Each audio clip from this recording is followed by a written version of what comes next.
Bonjour, bienvenue à chacun pour ce temps de culte et de méditation. Seigneur, à qui irions-nous? Tu as les paroles de la vie éternelle.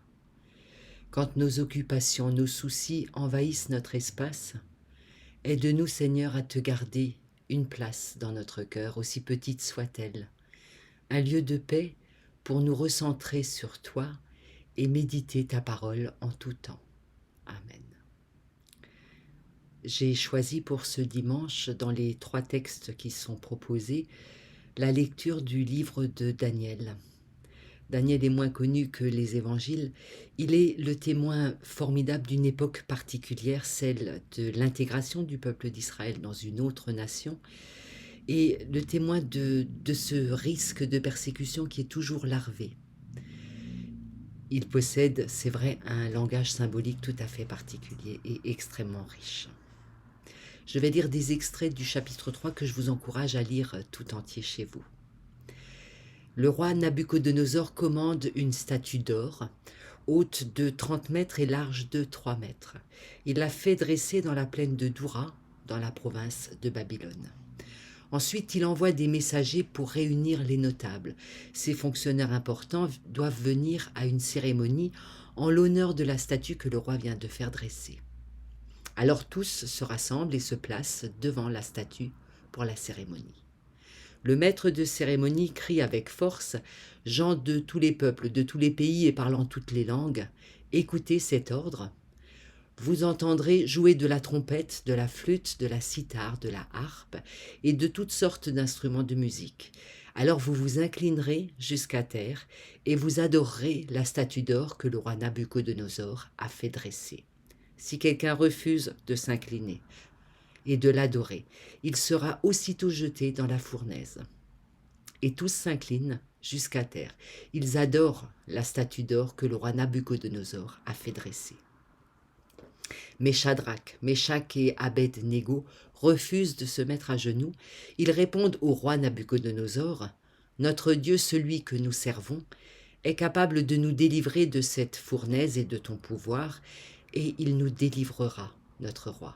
Et même s'il ne le fait pas, tu dois savoir ceci, notre roi, nous ne servirons pas tes dieux, et nous n'adorerons pas la statue d'or que tu as fait dresser. » Nabuchodonosor est très en colère et son visage devient dur envers Shadrach, Meshach et Abed-Négo. Il commande de chauffer la fournaise 7 fois plus que d'habitude. Ensuite, il donne cet ordre aux soldats les plus forts de son armée: « Attachez Shadrach, Meshach et Abed-Négo, puis jetez-les dans la fournaise. » Aussitôt après, les soldats attachent ces 3 hommes avec leurs costumes, leurs chaussures, leurs chapeaux et tous leurs vêtements, et ils les jettent dans la fournaise. Et Shadrach, Meshach et Abed-Négo tombent tout attachés au milieu de la fournaise. Soudain, le roi Nabuchodonosor se lève. Il est très étonné et demande à ses ministres: « Est-ce que nous n'avons pas jeté dans la fournaise 3 hommes attachés ?» Les ministres répondent: « Mais si, notre roi. » Le roi leur dit: « Pourtant, je vois 4 hommes non attachés qui marchent au milieu du feu. Ils n'ont aucune blessure, et le 4e ressemble à un être du ciel. » Sacré texte que nous avons là. Une histoire de 3 hommes, Shadrach, Meshach et Abed-Négo, qui sont animés d'une foi plus forte, plus brûlante presque que la perspective de mourir dans le feu. Leur foi est peut-être de celle qui nous encourage. Elle peut aussi être de celle qui nous laisse perplexes. Elle ne serait pas un peu extrême, leur foi, ce ne serait pas un peu extrémiste comme position, parce que on se dit, est-ce que ça vaut le coup? Est-ce qu'il valait pas mieux finalement se mettre à genoux le temps d'une célébration devant une statue d'or? Est-ce que c'était pas plus simple de mettre de l'eau dans leur vin? Et est-ce que se mettre à genoux devant cette statue aurait vraiment voulu dire perdre leur âme, renoncer à ce qu'ils sont? Vous le feriez, vous mettre à genoux devant une statue? Est-ce que vous vous opposeriez au pouvoir, à la loi? L'histoire de ces 3 hommes a été abondamment utilisée dans l'histoire chrétienne, en particulier par les pères de l'Église dans les premiers siècles, pour encourager les chrétiens à demeurer fermes dans leur foi. Alors on le comprend facilement quand on se souvient des persécutions subies au seul motif d'être chrétien. Pour Jean Chrysostome, Ambroise de Milan, Grégoire de Nazianze et Augustin, ces trois personnes, euh, Shadrach, Meshach et Abednego, sont des modèles de foi. Ils le sont pour trois raisons. D'abord, ils témoignent d'un total abandon à Dieu. Ils font complètement confiance à Dieu. Ensuite, ils confessent la vie éternelle en préférant les flammes de la fournaise aux flammes éternelles, s'ils renonçaient à leur foi. Et puis, ils montrent l'efficacité de la prière parce que Dieu les sauve bel et bien à la fin de cette histoire. Mais avant d'être lue par les chrétiens, l'histoire prend place dans un autre temps, un autre lieu. Les conditions décrites par le livre de Daniel ont existé dans l'histoire du peuple hébreu. Daniel est un livre qui se veut témoin d'une époque où les Hébreux étaient emmenés en captivité à Babylone après la destruction de leur pays. La question que Daniel pose sans arrêt, c'est comment est-ce qu'on fait pour continuer à vivre après un tel traumatisme ? Comment est-ce qu'on intègre ce cataclysme à son histoire ? Comment vivre la captivité ? Quel choix faire au quotidien ? Quel choix quand sa condition est devenue celle d'un esclave ? Les Hébreux sont sommés de s'intégrer ou de s'assimiler même, en tout cas empêchés de célébrer leur culte, le culte en leur Dieu. Alors on comprend que certains étaient tentés de laisser couler, de s'assimiler purement et simplement dans une autre culture, d'autres modes de vie et d'adorer d'autres dieux.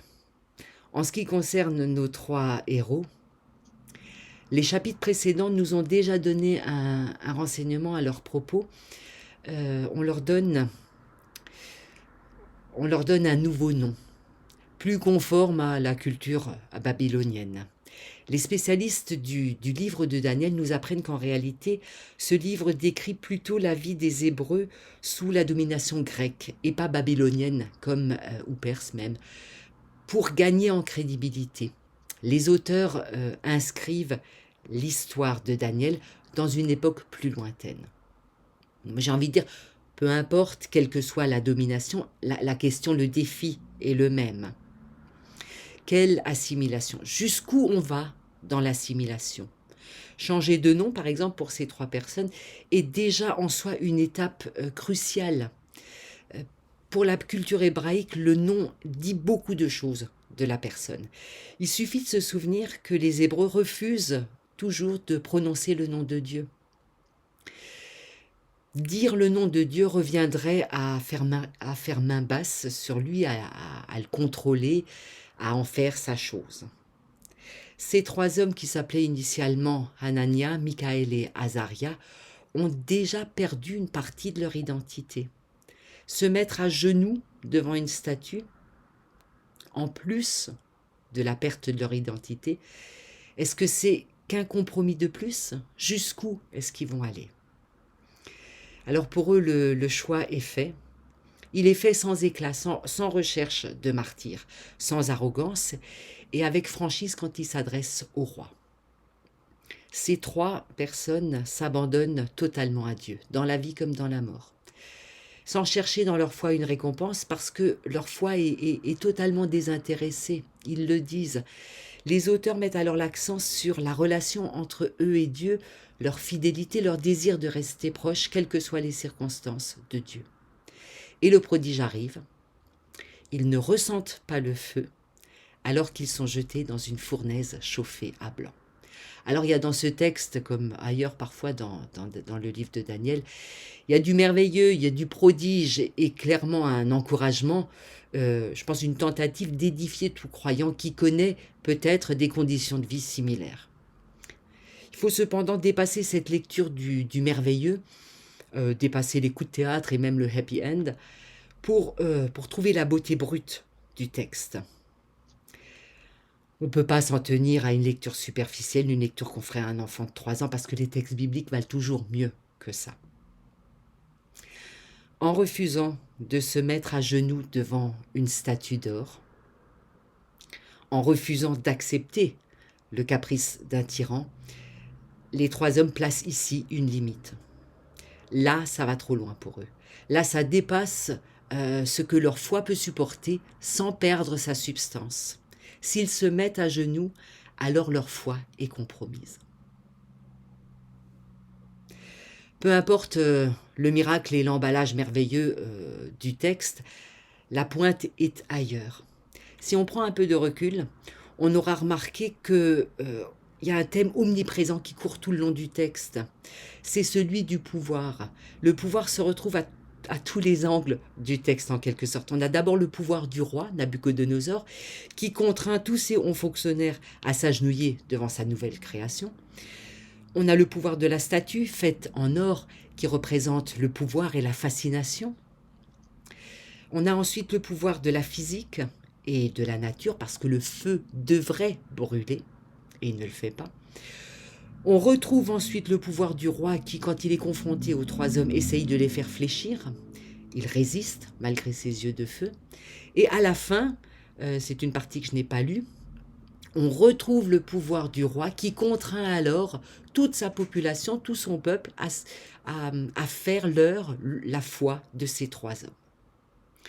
Et au milieu de tous ces pouvoirs qui n'en finissent pas d'avaler les hommes et de briser la moindre résistance, se trouvent ces trois jeunes gens aux noms qui disent déjà une part d'assimilation. Eux ne s'agenouillent pas devant la statue d'or, eux ne baissent pas les yeux et ne perdent pas leurs mots quand ils s'adressent à leur souverain.